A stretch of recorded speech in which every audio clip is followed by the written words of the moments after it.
What's going on, guys? Welcome to the video. It seems a new year has arrived, but the Remoaners of this world still cannot accept the reality of the current situation.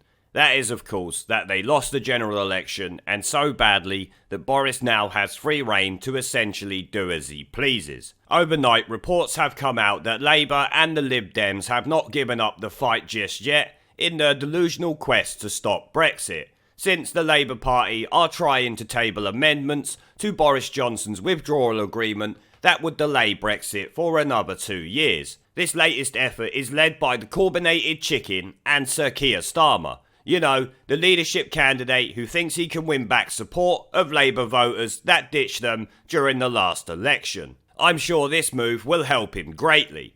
The Lib Dems are also planning to push for a public inquiry because they claim Boris Johnson lied in the run-up to the referendum. So therefore, Brexit is bad. The levels of desperation shown by these shitweasels is incredible. But I am happy they are trying to block Brexit again, because not only does it show they have not learned a single lesson from the election obliteration they suffered last month, meaning they will continue to be a bunch of unelectable fuckpigs, but it's also going to be absolute gold salt mining these commie cum buckets when their plans fail, which let me tell you now, they will, and miserably. Parliament is a new animal. The Remoaners are up shit creek without a paddle, and I love it. Now, the Daily Mail, among others, is talking about Labour's plans to stop Brexit, so we will check that out before we look at the Express's article talking about the Lib Dems' latest attempt to block Brexit themselves. The Mail's article headlines: Labour pushes for another Brexit delay with amendments to Boris Johnson's EU bill that would extend transition period for 2 years if trade deal is not done by June. Labour is demanding another delay to the Brexit process if a trade deal is not secured by the end of June. Jeremy Corbyn has tabled an amendment to the EU withdrawal bill that would extend the transition period until 2023 in the absence of a comprehensive agreement.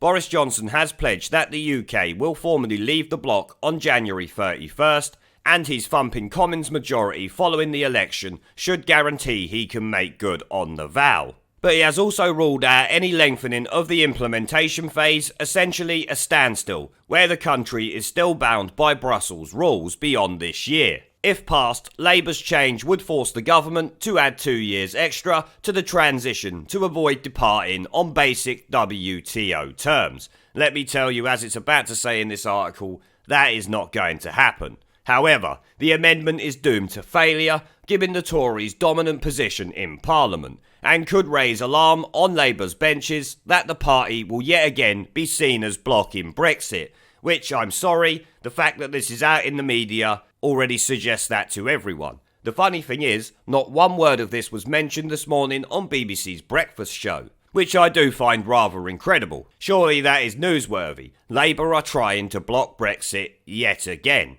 But if you're the mainstream media and the Brexit bashing corporation, I guess you don't care about what deserves to be on there. And here is the amendment itself. European Union Withdrawal Bill. To move the following clause: extension of the implementation period. 15A. Extension of the implementation period. A Minister of the Crown must seek to secure an agreement in the Joint Committee to a single decision to extend the implementation period by 2 years, in accordance with Article 132 of the Withdrawal Agreement, unless one more condition in subsection 2 is met. Those conditions are: A. It is before 15th of June 2020.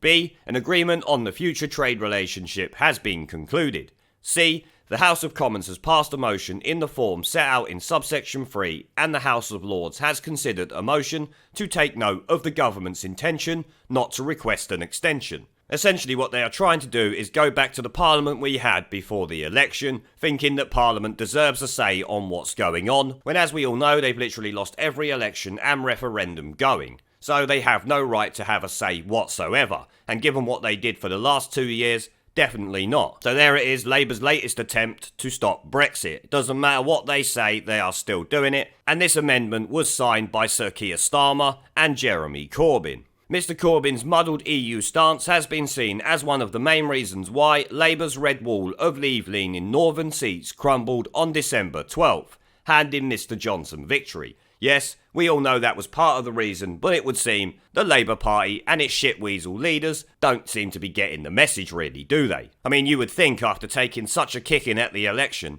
they would have learnt some lessons, but no, they're still making the same old mistakes that they were making before the election. That ended in their downfall and forced the Corbynated chicken to announce his resignation, though he is hanging on like a bad smell for as long as possible. An explanatory statement on Labour's amendment reads, "This new clause would restore the role for Parliament in deciding whether to extend transition to avoid a WTO or World Trade Organisation Brexit," which is essentially what we heard Annalisa Dodds calling for just the other day that I did a video on. Because as you all know, the Remoaners are not happy that they can't have a say in Parliament. They've all been crying about it. And let's not forget Jess Phillips yesterday, that the barrister Rebecca Butler absolutely shit on for complaining that she no longer has any power. Mr Johnson has insisted he believes a trade deal with the EU can be agreed before the transition period expires. But critics fear the 11-month timetable is too tight and could lead to Brexit without a UK-EU trade deal in place. Yep, that's a good thing. We're not worried about that in the slightest. Labour's amendment, tabled in the name of its outgoing leader, states a Minister of the Crown must seek to secure agreement in the Joint Committee to a single decision to extend the implementation period by 2 years, in accordance with Article 132 of the Withdrawal Agreement, unless one or more condition in subsection 2 is met, as we already heard. It adds a minister must move a motion in the Commons for a shorter extension to the implementation period if EU representatives on the Joint Committee dealing with Brexit indicate they would agree to such an arrangement rather than a 2-year extension. No, there is no extension and there can be no extension. If Parliament signs for another extension, then they're all in the shit. Tories, Labour, it don't matter who you are. I'll be coming for you with all guns blazing, you better believe it, and so will the British electorate. That is for damn sure. The ratification of a trade agreement would also enable the UK to seek to end any extended transition period early, the amendment states. Still doesn't matter. It better not go through. The Tories will be fucked if it does. The only other way to dodge the law would be for the Commons and Lords to pass a motion approving the UK's departure on WTO terms. Well, I'm pretty sure that this amendment will not pass, as this article said, and like I've said many times before. Now Boris has an 80-seat majority. There is absolutely no hope that this can get through, unless of course a bunch of Tories betray Boris, which would be career suicide for any Tory MP, because of course they must remember that Dominic Grieve and the rest of the Tory traitorous shitweasels that backstabbed Boris and this country by voting against the Tories and for Labour to delay Brexit before Halloween would be the same thing that would happen to them. The amendment has been tabled to the European Union Withdrawal Agreement Bill along with a series of other proposals from opposition parties, one of which we're going to talk about in a moment. But they are all unlikely to make progress given Mr Johnson's 80-seat majority. This enabled the bill to cruise through second reading before Christmas by 358 votes to 234, a majority of 124. And the PM has repeatedly insisted all these MPs have pledged to support his Brexit deal and get it agreed by January 31st. Other amendments tabled by Labour include a bid to protect the rights for unaccompanied child refugees to be reunited with their family after Brexit. And we don't even need to go into that, it's an absolute load of bollocks. Because this is going to be a deal with the EU. If these child refugees want to be reunited with their family, why don't their parents move over to the EU where they are? Because I'll tell you what, if my child was in some other country, I'd be going to them. I wouldn't be relying on a government to let them come into a country. I wouldn't have left them in the first fucking place, let's be honest. The revised wording of the bill removed the government commitment to strike a deal with the European Union so child refugees can be reunited with their family in the UK even after freedom of movement ends. Good. The government always seems to struggle between what is a real refugee and what is an economic migrant, so I'm glad they plan to stop that. This led to the government being accused of reneging on the so-called Dubs Amendment, allowing greater flexibility in such matters. Well, the current government's hands should not be tied by old amendments that are not beneficial to this country, let's be honest.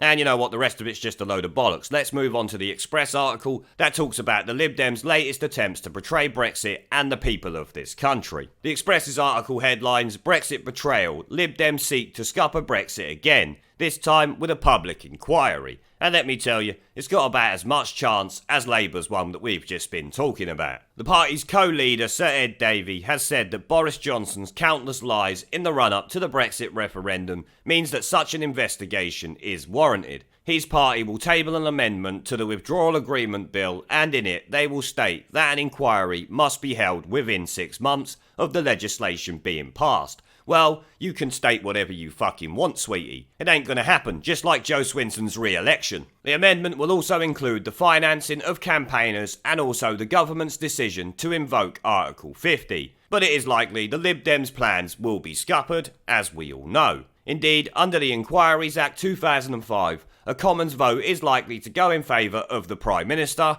having won an 80-strong majority in the general election. These Remoaners are literally just pissing in the fucking wind. I absolutely love it, but the salt that must be coming out of them now, knowing what situation they are in, is great. I can't wait for this to fail, and them all to complain in Parliament next week. I will be looking forward to Prime Minister's questions, that is for sure. Mr Davey, who is MP for Kingston and Surbiton, said countless lies by our Prime Minister, others in the Tory party and beyond means questions must be asked about the result of the referendum in 2016. So they've lost the election and they can't revoke Article 50 through Parliament, so now they're trying to trash the credibility of the referendum. Fucking hell. You are an incredible bunch of shit weasels that make me absolutely sick. I mean, you got absolutely trounced at the election and admitted it was your revoke policy that Swinson put forward that caused you such harm. And yet here you are, now questioning the referendum. I think you really need to make your mind up, mate. The past 3 years have only gone to show how much deceit was used during the campaign, as well as how determined the Conservative government is to hide the true impact of what they are trying to unleash. So if they want to talk about deceit in the campaign, what about all the Remoaners that were spreading Project Fear, saying the country would crumble if we voted to leave? I'm pretty sure you wouldn't want an investigation into what the Remain camp was up to. We must address the decisions made around the referendum, but also the shambolic approach taken by the Conservatives in the years since. No, how about the shambolic approach taken by Lib Dems, Labour and the rest of the Remoaning shitweasels who spent 3 years trying to block what the people of this country voted for? This tosspot really needs to fuck off, he's starting to do me nutting. To truly understand the events leading up to Brexit, there must be a public inquiry. No, there should be a public inquiry to why so many MPs went against what the people of this country voted for. That there should be an inquiry on. I don't know about anything else. Also, among the amendments will be an attempt to get another referendum. Oh my god, the desperation of these people. Oh, I wanted one of them to come on TV. I haven't seen one of them yet. I didn't manage to find any in my brief browsing earlier before I started making this video. Maybe some will. If they do, I will do a follow-up, salt mining them of course. Meanwhile, the Labour will make another attempt at postponing Brexit, as we already know. There's no point in going on about that. It stands about as much chance as the Lib Dems, which is fuck all. Here's something new. It comes as Labour leader Jeremy Corbyn's devoted followers have banded together to sign a petition to ask that he does not stand down. I will sign that petition, as will, I'm sure, the majority of my viewers. I back Corbyn for Labour leader for life. What do you guys reckon? Let me know down in the comments section. This is despite the Labour Party enduring its worst general election defeat since the Thatcher years. What are you talking about, the worst general election defeat since the Thatcher years? It's the worst general election defeat in 85 years. Before Thatcher was even fucking born. The petition now has 13,000 signatures. We really need to find this petition, guys, so I can sign it. Mr Corbyn's brother Piers shared the petition on Twitter, saying sign this very, very important petition to support hashtag Corbyn should stay, keep Corbyn, hashtag Corbyn must stand. This is the way forward, streets ahead of all else. The petition itself read, let's stand up to the bullying establishment and refuse to play their games. Yes, don't stand up to the bullying establishment. Keep Jeremy Corbyn as Labour leader. They give people life, Piers. Give him life leadership. I will back that call. And failing that, we will take Jess Phillips or Diane Abbott. If Jeremy Corbyn wants to stay on, I would support him 100%, one Twitter user responded. Jeremy Corbyn is the best Labour leader for Britain's future. Yes, he is. He is just a natural at losing elections. I absolutely fucking love it. Jeremy Corbyn for leader I will take, especially after tabling this Brexit amendment that we've been talking about. Because of course, it makes him the unelectable fuckpig he always was. Never mind his IRA sympathies and his Hezbollah loving, just his Brexit stance is enough to make sure he never gets elected, so please, keep Jeremy Corbyn as the Labour leader. But it just goes to show, like I said earlier, the Remoaners have not finished yet, and they're going to use every desperate ploy they can possibly think of to block Brexit, including worthless ones in the House of Commons, which I think are just little showpieces for their Remoaning base. Because surely they are not that stupid that they actually think these amendments will pass. Although, maybe they are. You should never underestimate the stupidity of a Remoaner. They're anti-democratic fuckpigs with the consistency of diarrhea. But on that note, guys, I will end the video there. I want to thank our PayPal, Patreon, Subscribestar and YouTube members for supporting the channel, along with everyone who watches my videos. Remember to let me know what you guys think down in the comment section below. Leave a like, subscribe with the notification bell and share this video as it helps the channel a lot. And I will see you all in the next one. And Corbyn neutral by Christmas. There is a pattern consistent throughout history of oppressed people turning on the oppressors. Slaves against their owners, the peasantry against the feudal barons, colonies, Mr. Verhofstadt, against their empires. And that is why Britain is leaving. And it doesn't matter which language you use, we are going and we are glad to be going. We're off. Remoan! Remoan!